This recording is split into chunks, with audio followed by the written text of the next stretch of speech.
تمہارے پاس گھر میں ہے نا یہ خاموش قرآن ہے، اور دیوا میں جس بارش کا نور چمک رہا ہے وہ بولتے ہوئے مولویوں نے بھی بڑی پلاننگ ڈالی مسلمانوں کے دماغ میں، نیو جنریشن کے، دیکھو فقط کتاب کافی ہے، فقط یہی قرآن پڑھو یہی کافی ہے، حالانکہ الف بے صحیح سے نہیں پڑھنا جانتا ہے، مگر بس قرآن کافی ہے. کیوں؟ اس لیے کہ جانتا ہے یہ جو رہے پہ رکھا ہے نا یہ خاموش ہے، یہ کتاب ہے، کتاب کی زبان نہیں ہوتی، کتاب بولتی نہیں ہے. قرآن کتاب بند کر کے رکھ دو سامنے اور شراب پہ شراب پیے جاؤ، کتاب سے آواز نہیں آئے گی، یہ حرام ہے. کتاب رکھی ہوئی ہے، جوئے پہ جوئے کھیل رہے ہو، کتاب سے آواز نہیں آئے گی، یہ حرام ہے جب تک کھول کے پڑھ نہ لوگے. اس لیے کہ یہ نہ بولے گی، نہ روکے گی، نہ ٹوکے گی. ان لوگوں نے دیکھا کہ اگر ان لوگوں نے اہل بیت کا دامن تھام لیا تو اہل بیت بولیں گے بھی، روکیں گے بھی، ٹوکیں گے. سبحان اللہ، حق ہے، حق ہے، بے شک. یہ کہ یہ بولتے ہوئے قرآن ہے، یہ بولتے ہوئے قرآن ہے، تو ضرور کسی ولی کی پیروی کرنا، مگر یہ دیکھ لینا کہ شجرے میں سید ہے کہ نہیں ہے. کسی بھی ولی کی بیعت کرنے سے پہلے یہ دیکھ لینا کہ اس کے رگوں میں فاطمہ کا دودھ دوڑ رہا ہے یا نہیں، علی کا لہو دوڑ رہا ہے یا نہیں. اس لیے کہ سید کسی معمولی ہستی کا نام نہیں ہے. جب اللہ نے میرے نبی کے نور کو خلق کیا تو میرے نبی نے کہا انا وعلی، میرے نبی نے کہا اللہ نوری، اللہ نے سب سے پہلے میرے نور کو خلق کیا، اللہ نے اپنے نور سے میرے نور کو خلق کیا. وانا وعلی من نور واحد، اور میں اور علی ایک نور کے دو حصے ہیں. جب نور الہی جدا ہوا تو ایک نور نور محمد مصطفیٰ بنا، ایک نور نور علی احمد بنا. یہ دونوں نور اللہ ہوا آیا تھا، سورہ فاطمہ میں ایک جگہ جمع ہو گیا. علی کا بھی نور فاطمہ کے سر میں جمع ہوا، محمد مصطفیٰ کا بھی نور فاطمہ کے سر میں جمع ہوا. جب فاطمہ کے سر میں یہ نور پھر سے مل جائے تو پھر سے جمع ہوئے، ایک نور حسن مصطفیٰ بنا، ایک نور حسین سعید بنا. ایک منزل پر آ کر جب نور حسن اور نور حسین ایک جمع ہو گیا اس کے بعد علی کا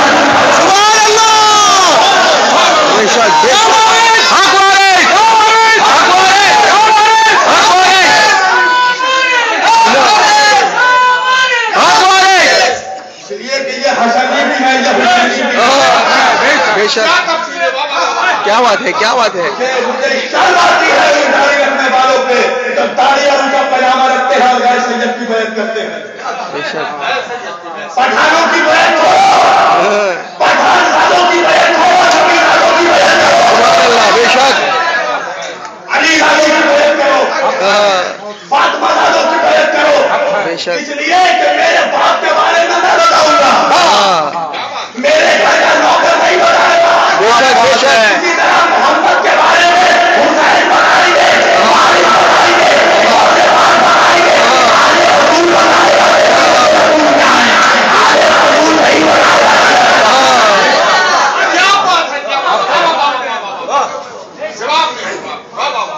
جو بھی پیر ہو نا، جو بھی پیر بننے کا دعویٰ کرے اس سے پوچھو کہ پہلے سید ہے کہ نہیں ہے. پہلے دیکھو سید ہے کہ نہیں، آلے رسول ہے کہ نہیں. ایسے ہی کیا ولایت کوئی حلوہ اور کچوڑی ہے جو دکانوں میں بک رہی ہے بن کے بیٹھ گیا.